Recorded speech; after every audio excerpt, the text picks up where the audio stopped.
오늘은 열왕기상 보겠습니다. 열왕기상 5장 1절부터 6절까지 다 같이 1절부터 6절까지 읽도록 하겠습니다. 열왕기상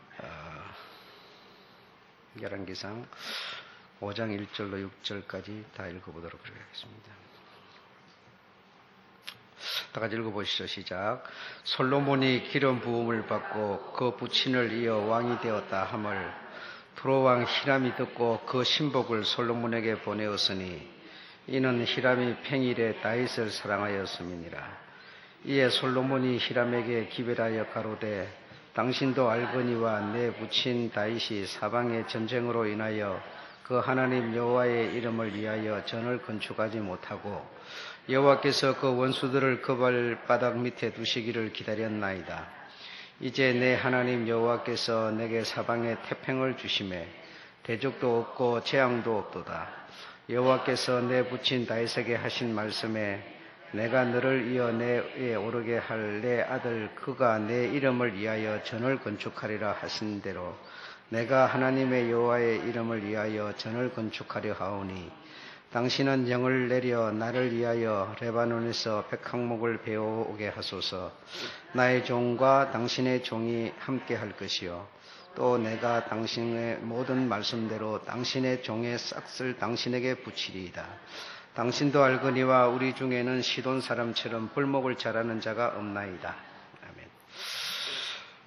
아멘. 오늘은 성전 건축에 끼어든 사람들이라고 하는 제목으로 말씀을 드립니다. 우리가 지금 5장 1절부터 6절까지 읽었고 또 6절, 7절부터 쭉 보시면 또 같은 내용으로 이제 그 전을 건축하는 그런 내용이 나오게 되는데 성경을 지금 우리가 이 열왕기상 5장을 읽었습니다만 이 5장 전장이 이제 그 성전 짓는 얘기거든요. 근데 이제 이걸 읽어보면 뭔가 잘못된 것을 구분할 수가 없습니다. 잘못되어 있는 것이 무엇인지, 솔로몬이 뭔가를 잘못하고 있는지, 다윗이 무엇을 잘못했는지, 이 어떤 원수가 누군지 이런 것을 구분을 할 수 없도록 지금 되어 있습니다. 그러니까 이제 우리가 읽고 이 내용을 읽고 이렇게 하겠지만은 그러나 이 성경 오늘 5장 속에 숨어 있는 그 어떤 보이지 않는 세계, 그다음 보이지 않는 세계, 이런 것을 전혀 알 길이 없죠. 알 길이 없으니까 이제 예를 들어서 한 인생이 태어나 가지고 이렇게 인생을 쭉 살아가는데 내 삶에 과연 내가 바른 길을 가고 있는지, 바른 길을 가지 못하고 있는지, 이것도 우리가 알 길이 없죠. 알 길이 없죠. 그러니까, 이 5장 속에 숨어 있는 이 하나님의 어떤, 영적 세계라는 것이 내게 보여져야만 내가 이 속에서 어떤 하나님의 뜻을 발견할 수가 있는 거 아니겠어요? 근데 이 영적 세계가 안 보여지니까 그러니까 솔로몬이 잘하고 있는지 다윗이 잘하고 있는지 알 길이 없는 거죠. 알 길이 없는 거죠. 오늘 여기 이 두로 왕 히람과 이 솔로몬의 이 어떤 성전 짓는 것을 위해서 이제 합의를 하고 어떤 이 계약을 해가지고 성전 공사를 하게 되는데 그건 아주 너무나 당연한 소리 같고 타당한 얘기 같고 이렇지만은 이 속에 있는 비밀을 우리가 모르게 되면 어떻게 되겠습니까? 그건 너무나 당연한 거네, 잘하는 거네, 옳은 거네 이렇게 될 수밖에 없는 거예요. 그러니까 우리 인생이 살아가면서도 내 속에 흐르고 있는 하나님의 어떤 그 뜻과 섭리가 나라고 하는 것을 지배하고 나를 이끌어감에 있어서 내가 바로 가고 있는지 바로 못 가고 있는지 알 길이 없는 거예요. 왜 그러냐? 전부 현실적인 이런 인간적인 이런 생각만 갖고 신앙생활을 하기 때문에 알 길이 없는 거단 말이죠. 그래서 여러분들도 마찬가지입니다. 여러분들도 신앙생활을 이렇게 해서 어떤 신앙이 나에게 주고자 하는 그 열매, 알맹이를 내가 딱 가지고 가지게 되고 가진 그 신앙의 열매가 이제 나의 삶의 우선순위, 첫째 우선순위가 될 수 있는 어떤 이런 것이 나라고 하는 존재와 이게 연합을 이루어버려야 되는데 이룰 수가 없는 거죠.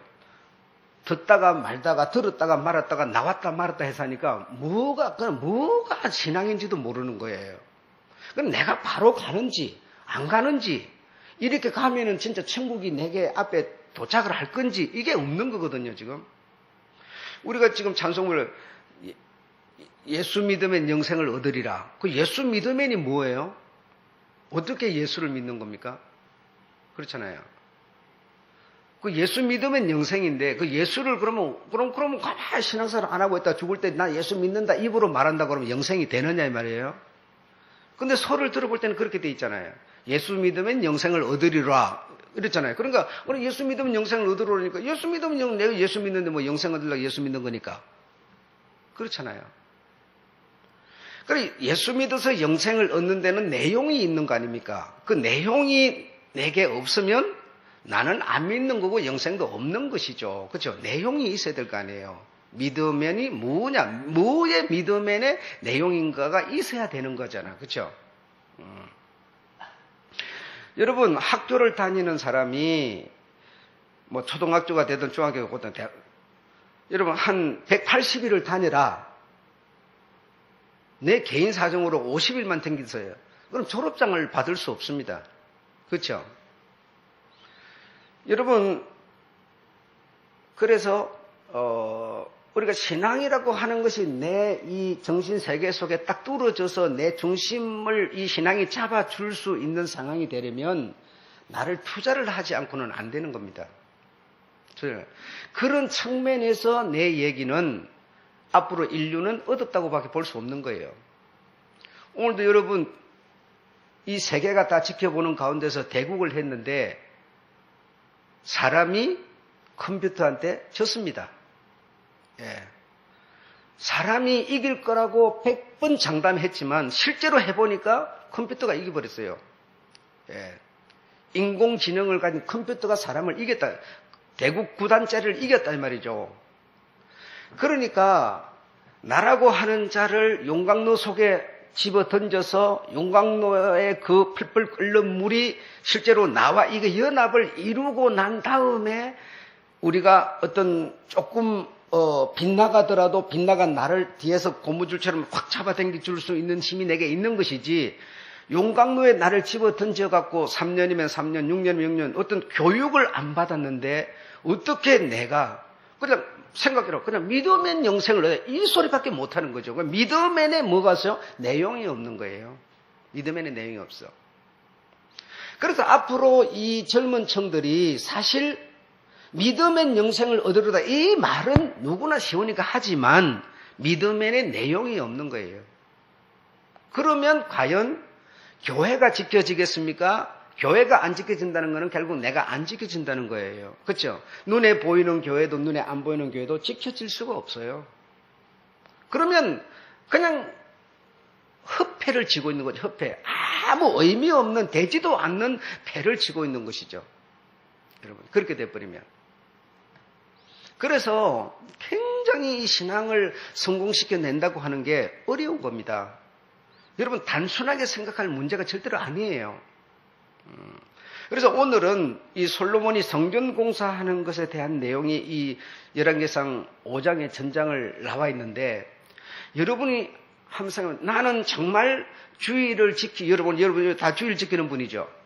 수요일은 여러분이 뭐 나왔다 말았다 하는 분들이고 주의를 지키는 여러분이 주의를 지키러 나온 여러분이 정말 여러분이 나왔느냐 아니면 여러분이 나오도록 신앙이라는 게 나를 이끌어서 내가 주의를 지키고 있는 사람인가를 여러분 생각해 보셔야 돼요. 그러다가 내가 또 못 지킬 상황이면 주의를 던져버리고 헌신짝처럼 던져버릴 수밖에 없는 자인가. 다시 말하면 내가 내 의지로 주의를 지키는 사람은 어떤 상황이 생겨버리면 그냥 던져버리고 마는 겁니다. 그러나 신앙이라는 게 나를 주일날 교회 가서 앉혀놓을 수 있는 신앙과 내가 믹스가 돼서 하나가 된 이런 상태가 안 된 나라면 나는 내용이 없는 겁니다. 내용이 사실 없는 거예요. 상황 따라서, 현실 따라서 그냥 움직일 뿐인 거예요. 그래서 신앙을 지킨다는 게 이렇게 어려운 것이고, 정말 주님이 오실 때 믿는 자를 주님이 찾아보지 못할 만큼의 어려운 거라는 겁니다, 여러분. 여러분이 많은 사람들을 통해서 그동안 이런저런 사람을 통해서 신앙은 그냥 쉬운 거야, 그냥 간단한 거야, 믿기만 하면 되는 거야 이렇게 들었지만, 믿기만 하면 그 믿음의 내용이 있어야 되는 거다 이거죠. 믿음의 내용은 크게 말해서 자기의 목숨을 바칠 만큼의 어떤 내용도 있을 수 있어야 돼요. 여러분, 그만큼 이 믿음을 지킨다는 게 어려운 거다 말입니다. 여러분, 간단한 게 아니에요. 지난 시간 수요일 날은 여러분, 솔로몬이라고 하는 왕이 정말 하나님 앞에 많은 제사를 드리고 자기가 왕권을 이어받을 수 있는 위치도 순서도 아닌데 쿠데타식으로 왕위를 물려받은 그런 사람이었어요. 그래갖고 자기가 왕이 되고 나니까 무슨 재주로 그 잘난 백성들을 이끌어갈 수가 있겠느냐. 그래서 도무지 내 능력으로는 안 되겠다 싶어서 하나님께 기도하고 제사 드리고 해가지고 하나님의 은혜를 입는 겁니다. 그래서 이 세상 수많은 사람보다도 뛰어난 바다의 모래알같이 많은 지혜와 명철을 주셨다는 거예요. 그래서 그것으로 이제는 백성들을 다 이끌어가니까 얼마나 평안과 태평의 세월을 맞이했는지 모르게 된 것이죠. 네. 그래서 이렇게 하나님 앞에 기도드리고 신앙이 정말 된 사람 같았는데 어떻게 됩니까? 결국은 망해버리고 말더라는 거예요. 그렇게 잘난 사람도 세상에 수많은 사람 중에 뛰어난 사람인데도, 신앙으로 뛰어난 사람인데도 결국 망하더라는 겁니다. 이렇게 신앙을 지킨다는 게 어렵다는 겁니다, 여러분. 단순한 문제가 아니에요. 이거는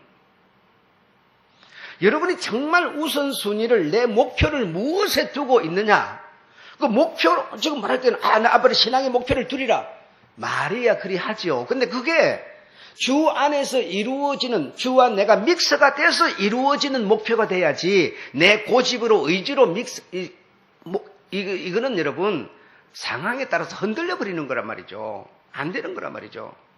누가 툭 치면 넘어졌다가 오토바이처럼 벌떡 일어나고 죽을 때까지 그게 내 의지로 과연 될 수 있는 문제냐. 될 수 있도록 오늘 우리가 5장을 읽은 이 5장 내막에 안 보이는 이면에는 원수가 있어요. 원수가 있어요. 근데 원수는 전혀 이 성경 5장에서 안 보여지는 거예요, 여러분. 지금 분명히 원수는 있는데 안 보여져요. 내가 살아가는 신앙의 이 삶의 걸음에 현실만 내 눈앞에 보이는 거지, 이 현실을 통해서 안 보이는 이면에 원수는 안 보이는 겁니다, 우리 눈에 지금. 그러나 원수는 있는 거란 말이죠. 없는 게 아니에요. 그래서 우리 힘으로 이 신앙이라는 게 되어지는 게 아닙니다. 내 어떤 의지와 신념을, 다시 말하면 이게 없으면 그냥 식물인간이죠. 이 의지와 신념이 없으면 그냥 식물인간인데, 이것이 실제적으로 이것만으로 신앙이 되어지는 게 아니에요. 이것만으로 안 되는 거예요. 그래서 주님이 이것을 감싸 주셔야 돼요. 내 의지를 주님이 붙잡아 주셔야 되는 거고, 내 신념이 상하지 않도록, 손실되지 않도록 지켜주셔야만 되는 거지, 신앙이라는 게 나를 안 지켜주면 내 의지로만 안 되는 게 신앙입니다, 여러분. 솔로몬 같은 사람이 왜 망했겠습니까? 한번 생각해 보세요. 그가 많은 여자들을 이제 자기 아내로 삼게 되는데, 사실 그 여자들이 전부 원수의 조종자리예요. 원수가 지금 그 여자를 투입시켜서 솔로몬을 무너뜨리는, 솔로몬이 무너지면 한 나라, 하나님의 나라 왕국이 무너지는 거예요.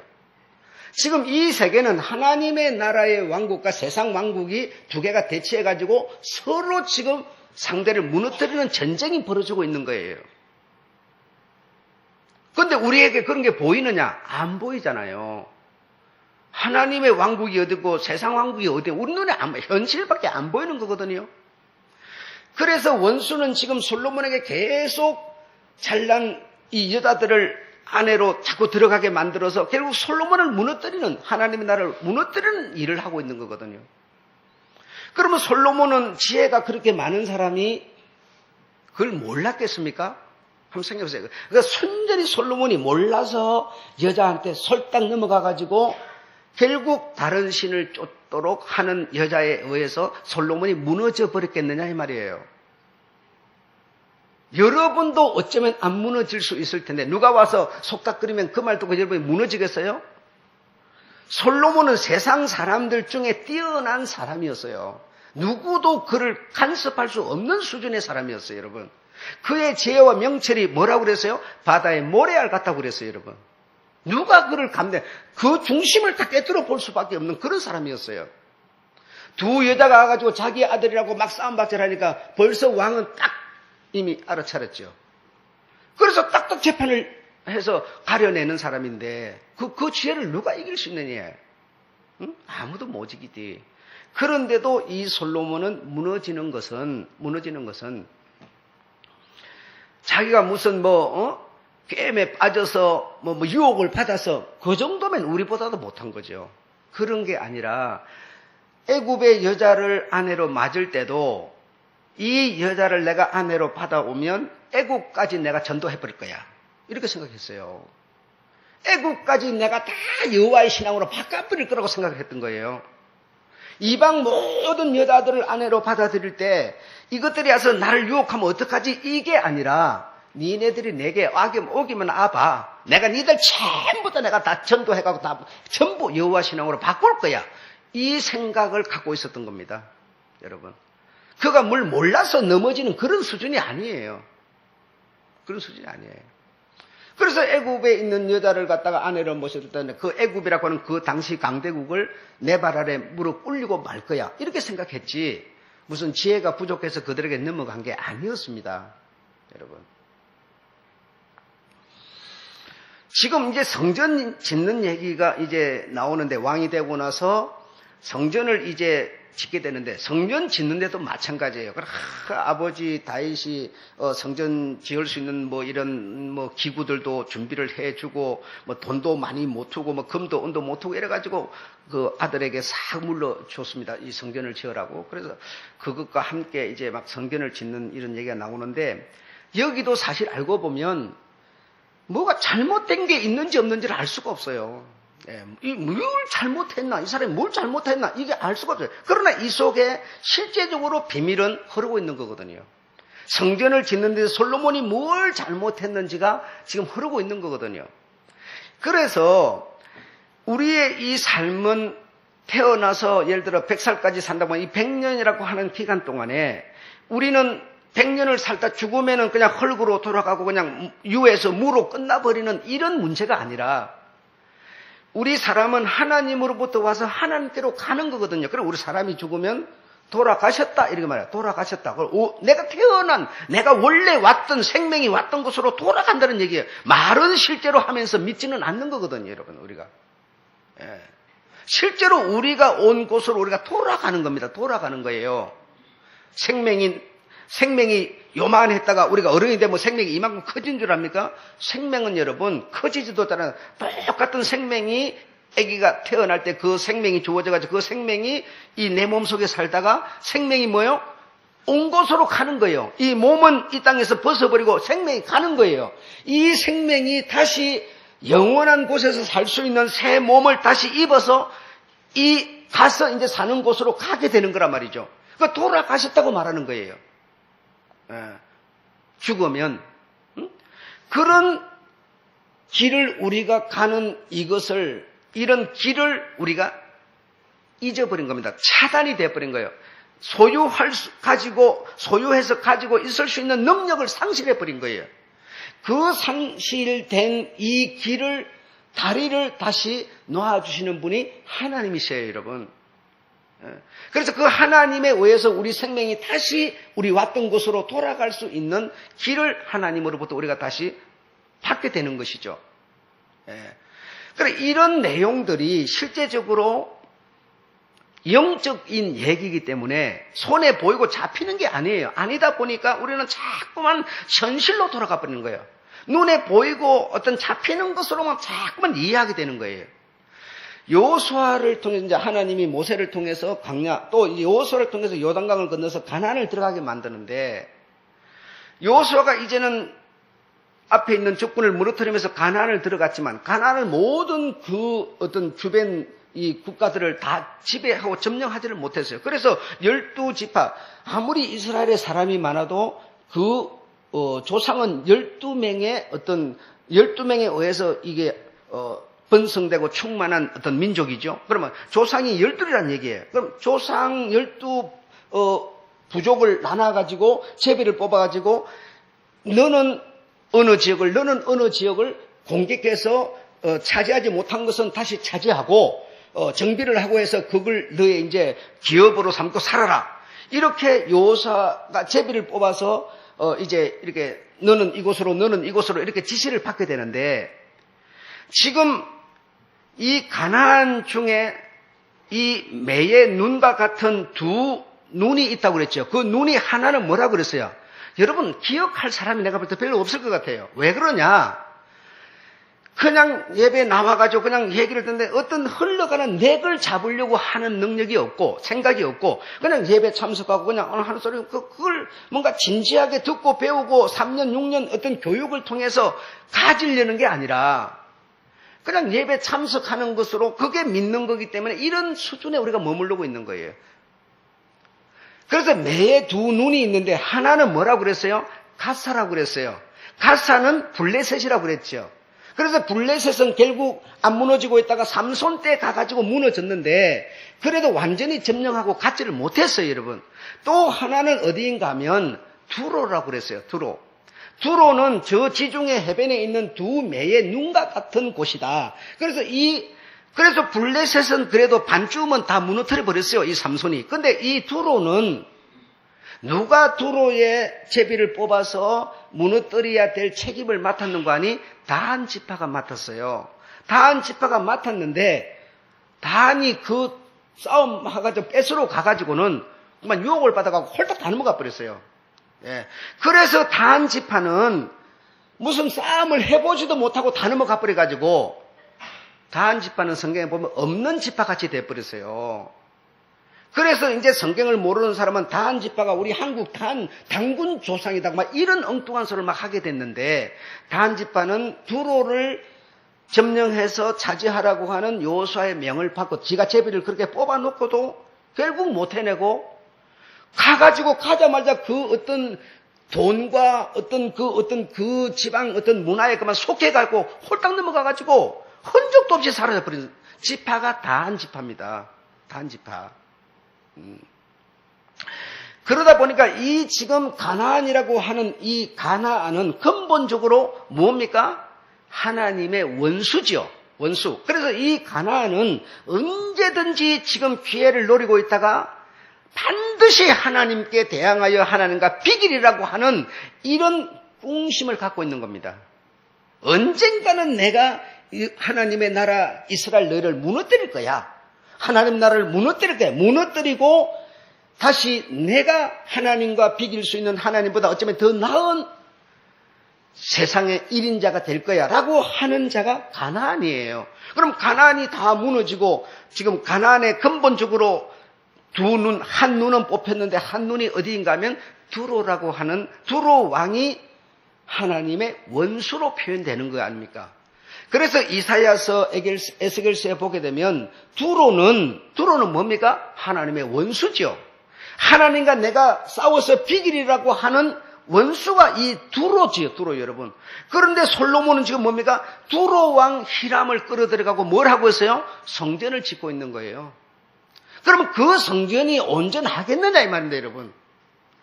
그런데 이런 내용이 없이 오늘 본문만 보니까, 자 보십시오. 솔로몬이 기름 부음을 받았다 함을 왕이 되었다 함을 두로 왕 히람이 듣고 그 신복을 솔로몬에게 보내었더니 이는 히람이 팽일에 다윗을 사랑하였습니다. 자, 이 말만 들으면 둘이가 얼마나 사이가 좋습니까? 다윗도 이 두로 왕 히람의 그 군사와 재력과 기술을 다 불러들여갖고 뭘 지었어요? 다윗 왕궁을 지었어요, 여러분. 그래서 사이가 너무너무 좋은 거예요. 너무 좋으니까, 현실적으로 너무 좋으니까. 그 아들 솔로몬이 왕이 됐을 때 어떻게 생각하겠습니까? 두로 왕 히람 쟤는 우리 아버지와도 관계가 좋았어. 그러니 이제 내가 왕이 됐는데 우리 아버지와 관계 좋았던 기술 좋고 물자 많고 능력 많은 저들을 불러들여가지고 성전 지으면 되겠구나. 당연히 그렇게 생각할 수밖에 없죠. 거기에 이 영적 비밀이 있고 원수가 있다는 건 생각도 못하는 거예요, 여러분. 무슨 말 이해하시겠죠? 예. 그래서 이 두로라고 하는 이 지중해의 그 무역한 거기는 다시 말하면 에스겔서 28장에 보면 하나님과 견주어 비교해서 이기리라고 하는 그 사탄으로 지금 상징되고 있는 지역이고 사람이 두로라며 두로 왕이다 이 말이죠. 그 왕을 끌어들여서 지금 솔로몬은 성전을 지으려고 하고 있는 것이죠. 예.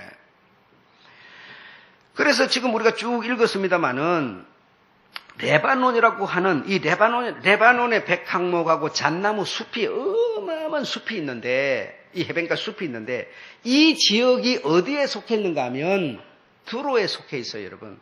두로에 속해 있으니까 그 사람들은 그런 것을 관리를 하고 이러기 때문에 나무 자르는 사람도 있고 다듬는 사람도 있고 기술자들이 너무너무 많은 거예요. 그런데 이스라엘에는 그런 사람이 없어요. 그런 사람이 없다 보니까 우리 아버지와도 관계 좋았던 이 두로, 그러니 이 솔로몬이야 그냥 당연히 아버지하고 관계 좋았던 사람이니까 자기하고도 특별히 관계 나쁠 필요가 없는 거 아니에요? 그래서 당연히 그 두로 왕한테 사신들이 왔는데 사신들한테 이렇게 얘기를 나눠가고 사신들을 통해서 자기 나라 왕에게다 이 내용을 보냈어요.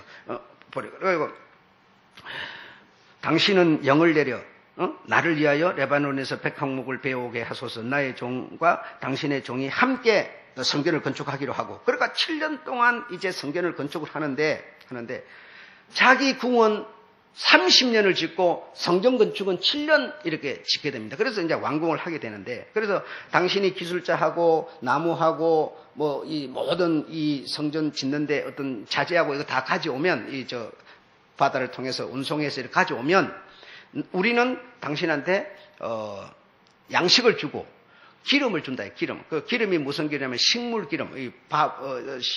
밥을 식사를 하는데 필요한 기름들 아마 그런 게 많았던 그걸 우리는 주고 해마다 주고 니네들은 이걸 이렇게 해와서 우리 성전을 짓고 이렇게 돼. 그래가지고 솔로몬이 자기 이스라엘의 이 이방 사람들 중에 이스라엘 사람들만 사는 게 아니라 사사 시대 때부터 하나님께서 여호수아에게 명을 내기를 너희들이 이렇게 진군해서 들어갈 때 원수를 만나서 싸움을 하면 다 죽여라. 다 죽이지 살려놓지 말아라. 살려놓으면 너희들 옆구리에 가시가 될 거다. 그래 너희들을 계속 괴롭히게 될 거다. 이렇게 했어요. 했는데도 인간적인 생각으로 아니 이걸 뭐 때문에 다 죽여. 이걸 다 죽이면 이것들을 살려야 우리가 종으로도 써먹고 머슴으로도 써먹고 다 필요한 재산들인데 이걸 왜 다 죽여? 막 이런 생각을 했는지 안 죽였어요. 안 죽이고 자기 나라에다 이렇게 남겨놓은 사람을 조사를 딱 해보니까 너무너무 많은 거예요. 그런데 이제 그 짐을 지는 짐꾼을 8만 명을 갖다가 그 이방 죽여야 될 사람들을 안 죽인 이 사람들을 짐꾼을 8만 명을 쓰고 또 나무를 깎고 돌을 깎고 하는 사람을 7만 명을 쓰고 또 3만 6천 명은 전부 감독들, 기술자들 이런 사람으로 그리고 이스라엘 사람들은 개우 감독은 250명 그리고 그 인부들 동원된 사람은 개우 3만 명 그러니까 저들의 10분의 1도 안 되는 사람을 투입해 그러니까 숫자상으로만 그냥 생색만 내는 차원에서 이스라엘 사람들은 이렇게 같이 합류를 하고 나머지는 전부 뭐요? 이방 사람 즉 역대하에 보면 패족속, 부리족속, 휘족속 하는 이 사람들, 죽여야 될 사람들을 안 죽이고 남겨놓은 그 사람들을 데려다가, 다시 말하면 가나안은 뭐요? 원수라고 그랬죠. 하나님의 원수. 절대로 긍휼히 여기지 말아라 하는 원수들을 갖다가 다 불러다가 뭘 짓느냐? 성전을 지은 거예요. 그러니까 여러분, 초대 왕이었던 사울도 네가 아말렉의 전쟁을 나가면 절대로 그들을 불쌍히 여기지 말아라. 다 그냥 쳐 죽여라 그랬어요. 짐승이든 사람이든 죽이라 그랬어요. 그런데 인간적인 생각이 들었어요. 인간적인 생각이 들어요. 아니 이렇게 포동포동하고 살찐 이 좋은 짐승들을 갖다가 하나님 앞에 제사 드리면 하나님이 얼마나 이 좋은 고기로 제사 드리는 향을 받으랴 해가지고 그걸 안 죽이고 모가지를 매가지고 뚫뚫 끌고 들어왔다 이거야. 그랬더니 얼마나 하나님이 노발대발하셨습니까? 나는 너희들이 제물을 올려서 드리는 이 제사를 받는 게 아니라 이 제사를 드리는 너희의 마음을 내가 향기로 받는 하나님인 줄 몰랐더냐 하면서 사울을 그만 초대왕 얼마나 준수하고 제대로 된 사람이었지만 하나님이 끊쳐내버리지 않습니까? 이게 왜 그러냐? 인간적인 생각 때문이에요. 눈에 보이는 현실은 인간적인 손에 눈에 잡히고 보이는 이것으로 모든 결론을 짓기 때문이에요, 여러분. 여기서 신앙이 지금 여러분 눈에 보여주셔야 돼요. 보여주셔야 돼요. 지금 다윗도 그 궁을 짓는데 하나님이 정말 다듬은 돌로 짓지 말아라 했는데도 다 그 원수들을 불러다가 돌을 쟁으로 찍고 다듬어 갖고 궁을 지었어요. 지금 여기도 솔로몬이 성전을 짓는데 보니까 전부 돌과 이 원수들을 이용해가지고 이 성전을 짓고 있어요. 이것들이 기술자고 이것들을 위해서 지으면 우리도 좋고 니도 좋고 다 좋은데 뭐 때문에 이걸 못하냐 이게야. 그 왜? 전부 인간적인 생각 때문이에요. 여러분. 하나님에게 우리가 오늘 현실에 있는 우리가 원수가 되는 것은 뭐냐? 인간적인 생각이에요. 인간적인 생각이 인간이 사는 사회 속에서는 너무나 당연한 내용들이에요, 여러분. 틀린 게 없어요. 다 지금 맞는 얘기들이에요. 응? 우리가 성전을 짓는데 지금 이방 사람들을 불러다가 이방의 목재를 불러와가지고 목재를 실어와가지고 배로 해가지고 막 이렇게 다 운송해서 짐꾼이 막 둘치매고 지금 뭐 기중기로 떠오지만 지금 그때는 전부 짐꾼, 담꾼들이 다 이렇게 끌고 메고 오는 거 아니에요? 돌도 그러고 전부 그래 와가지고 그렇게 수십만 명이 동원이 된 거죠. 7년 동안이나. 응? 그래가지고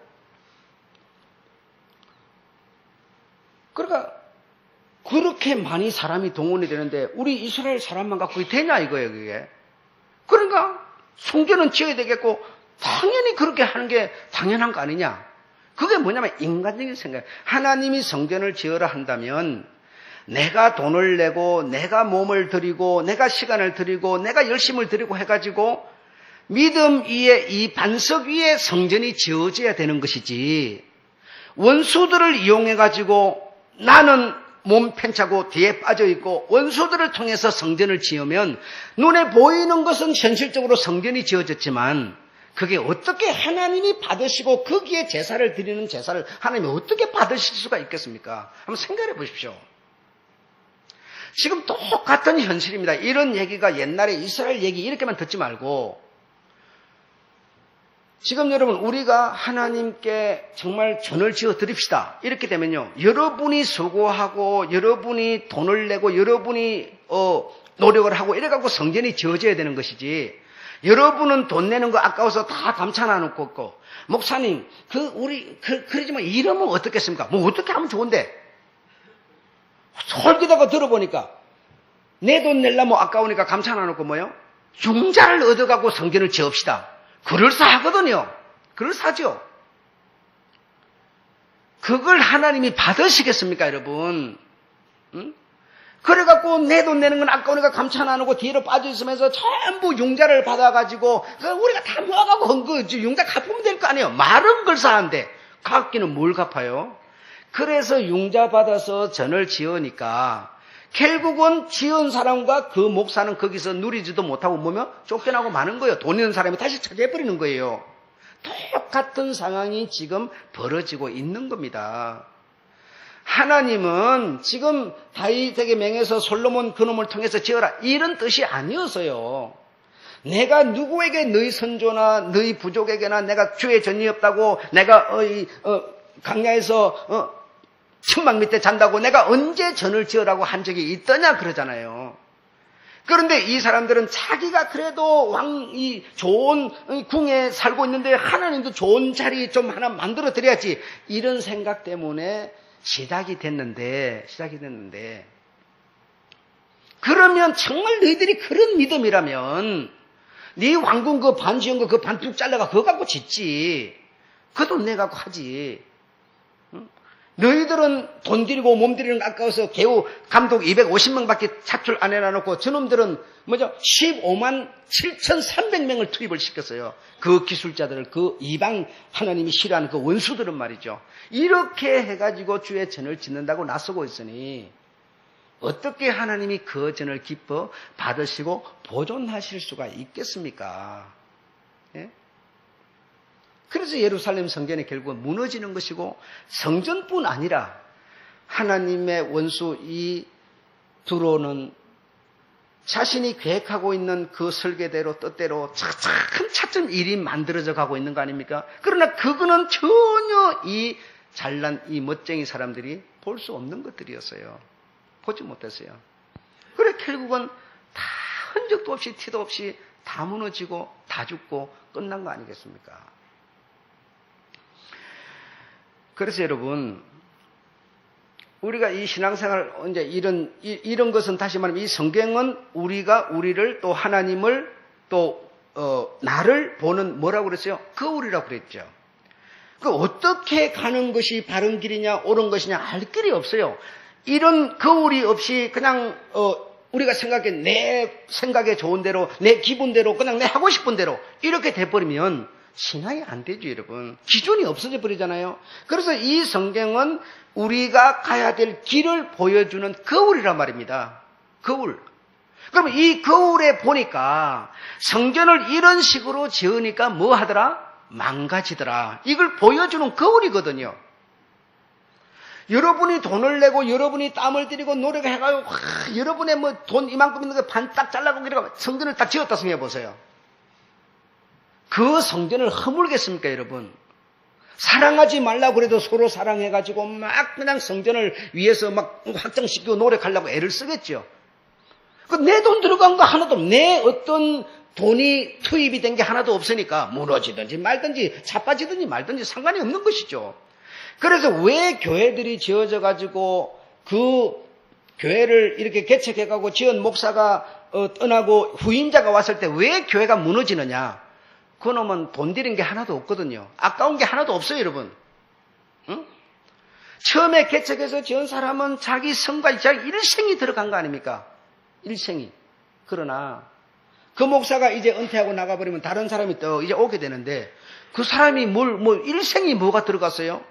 성도들 말 안 들으면 팔 갖고 무자리도 딱 들고 자르다가 그거 안 되면 결국 뭐죠? 지 하고 싶은 건 다 해버리는 거죠.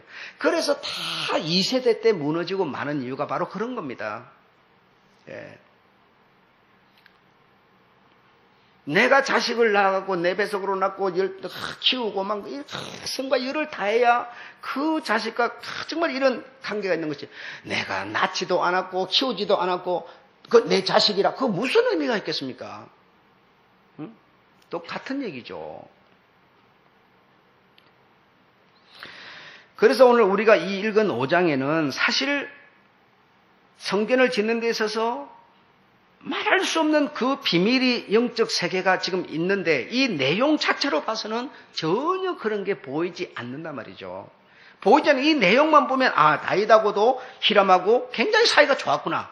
그러니까 아버지하고 좋아지니까 나도 그놈하고 그렇게 나쁠 필요 없이 그냥 부탁해가지고 성전 짓자. 이렇게 너무나 당연한 얘기 같지만 이 히람은 사실 자기 이 하나님의 나라 왕국을 무너뜨리기 위한 비밀 작전, 오히려 어쩌면 계획 속에 이루어져 가고 있는 한 걸음 한 걸음이었는데 이들은 눈에 보이는 현실, 현재라고 하는 그것을 목적에서 위시해서 가다 보니까 이런 세계가 보이지 않았던 겁니다. 이런 것이 결국 우리는 이것이 우리 눈앞에 보이는 거울이기 때문에 우리들이 인생을 살아가는 데 있어서 우리 인생도 지금 다 집을 짓는다네요. 주의 성전이 내가 주의 성전인데 이 성전이 제대로 딱 갖춰져야 내가 주님 나라 가서 멋진 이 하나님의 아들로 나타나. 이 주의 전을 짓는 사람들인데 내가 바로 지어지고 있는지 안 지어지는지 뭐가 잘못 삐뚤어 집이 뭐 기초가 좀 잘못돼 가고 있는지 이것도 우리가 보지 못하지 않습니까? 보지 못하잖아요.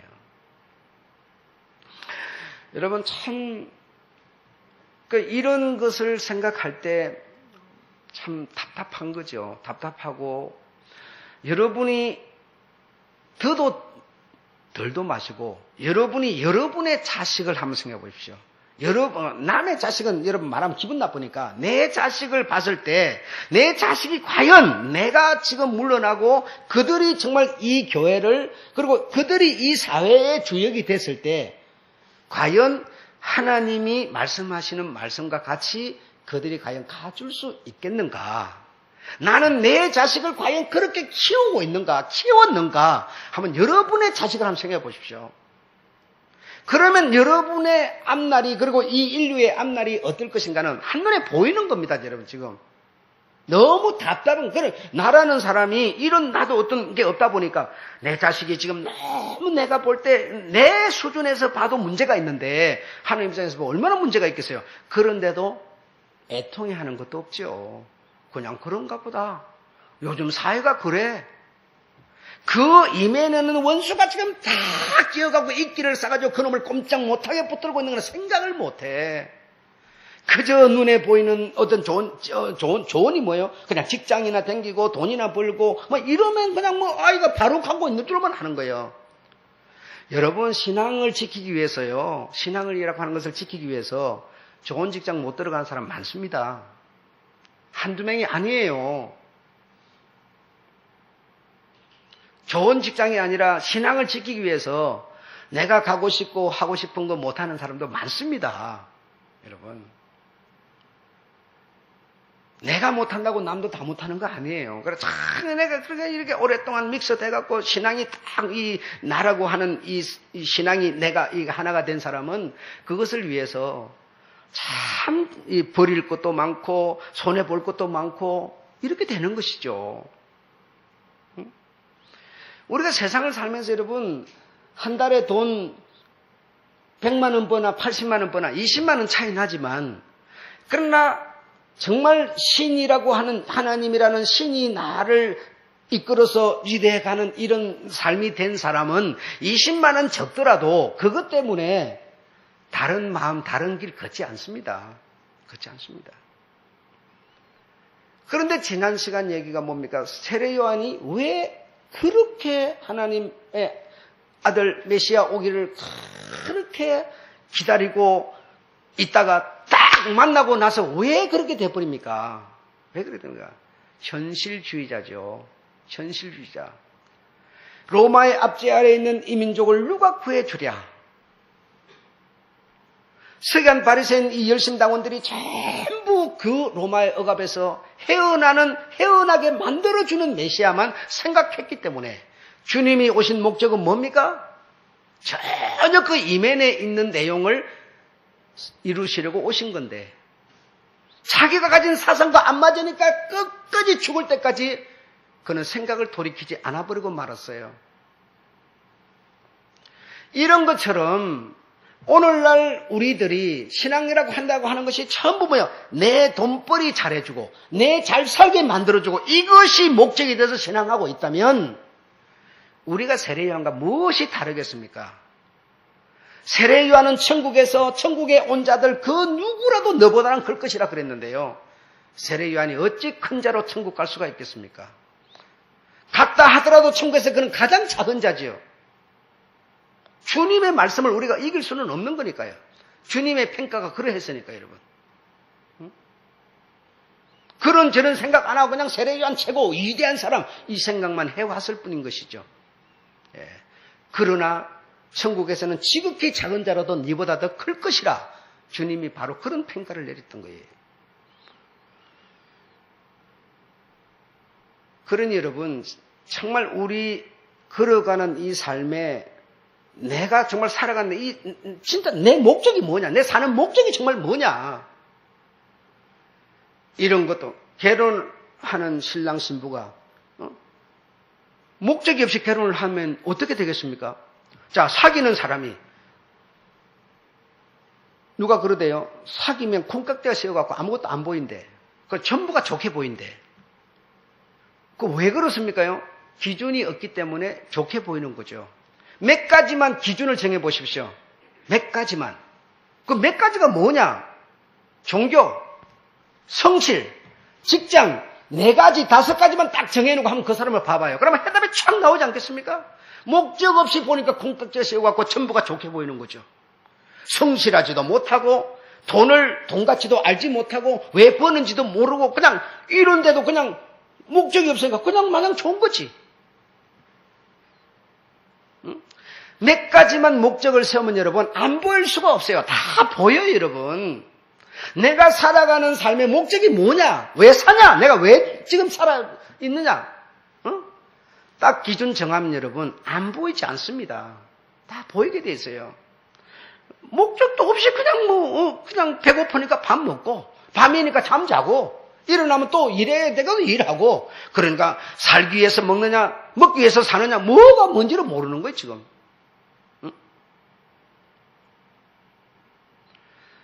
여러분 최소한 주의를 지키는 사람은요 선택받은 사람입니다. 주의를 여러분이 지키도록 주일날 교회에 나오도록 하기 위해서 또 수많은 절반의 사람은 주일날 일을 해야 되는 사람이에요. 아시겠습니까? 내가 나오니까 다 그냥 뭐 내놓는 것만 생각하니까 내가 나오도록 주변에서 이면에서 일하는 사람이 또 절반이 있어요. 아시겠습니까? 그런데 나는 어쨌든 그 사람의 도움으로 교회를 나온다고 하는 것은 여러분 선택받은 사람입니다. 예. 수요일날도 마찬가지일 거예요, 여러분. 마찬가지일 거예요. 그러니까 내가 정말 목적이 딱 정해져야만 내가 사는 이유, 내가 왜 밥을 먹어야 하고 내가 왜 살아야 되느냐 목적이 딱 정해지면 그렇게 살아가는 게 힘들지 않습니다.